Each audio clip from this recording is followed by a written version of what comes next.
Halo semuanya, Assalamualaikum warahmatullahi wabarakatuh.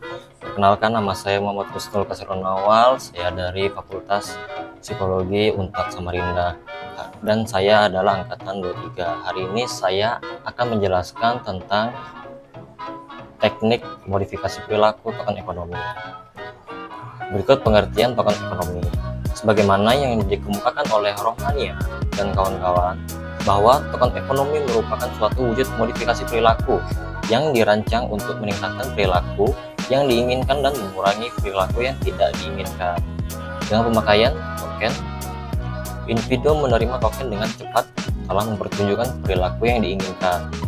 Token itu dikumpulkan dan dapat ditukarkan dengan suatu objek atau kehormatan yang penuh arti. Berikut sejarah teknik modifikasi perilaku token ekonomi. Token ekonomi adalah salah satu teknik modifikasi perilaku yang muncul dari tradisi psikologi behavioristik, terutama teori operant conditioning dari B.F. Skinner.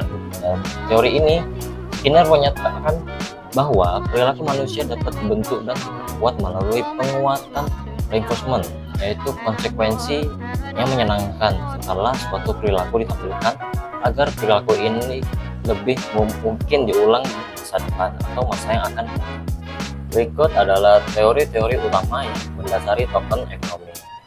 Token ekonomi merupakan teknik modifikasi perilaku yang kuat karena berbasis pada yang pertama, teori penguatan non-operant conditioning Skinner, landasan utama dari teori token ekonomi. Yang kedua, modifikasi perilaku Martin dan Peer. Dan yang ketiga, penguatan sosial dan belajar observasional, yaitu dari Albert Bandura. Dan keempat, teori motivasi ekstrinsik, dorongan dari luar mendorong perilaku positif.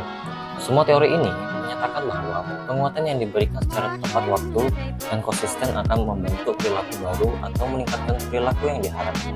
Berikut perkembangan penelitian teknik token ekonomi. Teknik token ekonomi berkembang pesat dari lingkungan klinis ke lingkungan pendidikan dan sosial. Berikut garis besar perkembangannya. Yang pertama, digunakan di lingkungan klinis. Hal ini diterapkan pada pasien rumah sakit jiwa dan lembaga pemasyarakatan untuk mengontrol perilaku maladaptif seperti agresi atau kurangnya inisiatif. Selanjutnya, misalnya pasien yang merapikan tempat tidur akan mendapat token dan bisa menukarkannya dengan rokok. Yang selanjutnya yaitu perkembangan ke bidang pendidikan. Token ekonomi mulai digunakan di sekolah untuk meningkatkan kedisiplinan, memotivasi belajar, dan mengurangi perilaku mengganggu di kelas. Selanjutnya, manfaat teknik token ekonomi. Berikut beberapa manfaat dari penerapan teknik token ekonomi. Yang pertama, meningkatkan perilaku positif. Yang kedua, mengurangi perilaku negatif. Yang ketiga, menumbuhkan kebiasaan baik. Yang keempat, meningkatkan motivasi belajar. Yang kelima, memberikan kejelasan, aturan dan konsekuensi. Dan yang terakhir, mudah diterapkan. Selanjutnya, masalah-masalah perilaku yang cocok ditangani dengan token ekonomi. Teknik token ekonomi ini sangat efektif untuk perilaku-perilaku yang dapat diamati, diukur, dan diulang.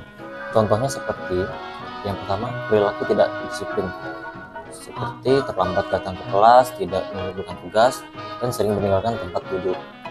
Yang kedua, kurangnya partisipasi dalam kegiatan, tidak menyelesaikan pekerjaan kelompok, dan tidak memperhatikan penjelasan guru. Dan yang ketiga, perilaku mengganggu, contohnya seperti berteriak di kelas, mengganggu teman, dan menolak instruksi guru.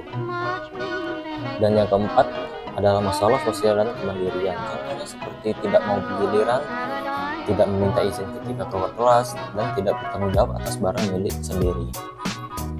Selanjutnya, prosedur detail menjalankan teknik token ekonomi. Berdasarkan teori dan praktik, berikut langkah-langkah sistematis dalam menjalankan teknik token ekonomi. Yang satu, menentukan target perilaku. Tentukan perilaku spesifik yang ingin diperkuat atau dikurangi. Target harus jelas, terukur, dan dapat diamati. Yang kedua, menetapkan token.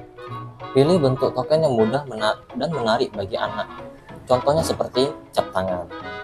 Yang ketiga, menentukan reinforcement atau reward. Tentukan hadiah yang bisa ditukar dengan token.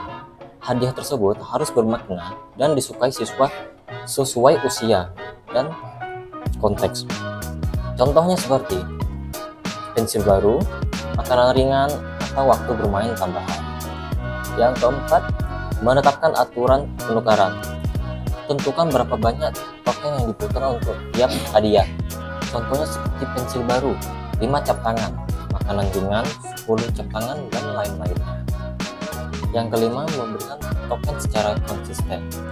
Berikan token ketika perilaku target dilakukan dan disertai dengan penguatan verbal. Contohnya, wow, kamu keren banget mengerjakan dengan tepat waktu. Berikut contoh kasus token ekonomi.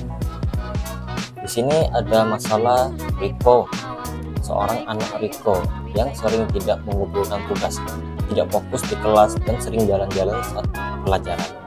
Langkah-langkahnya yaitu yang pertama, 1. Target perilaku, mengumpulkan tugas tepat waktu, duduk tenang di tempat, dan mendengarkan penjelasan guru. Yang kedua, memberikan token. Token itu seperti stiker bintang, 1 stiker berperilaku baik per hari. Yang ketiga, memberikan hadiah.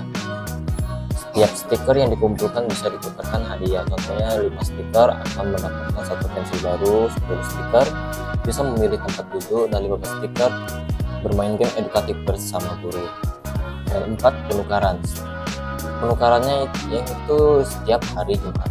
Hasil dari teknik token ekonomi ini, dalam 2 minggu, Riko mulai menunjukkan perubahan lebih tenang dan mulai menyelesaikan tugas tepat waktu. Berikutnya, faktor kegagalan dan keberhasilan dalam teknik token ekonomi.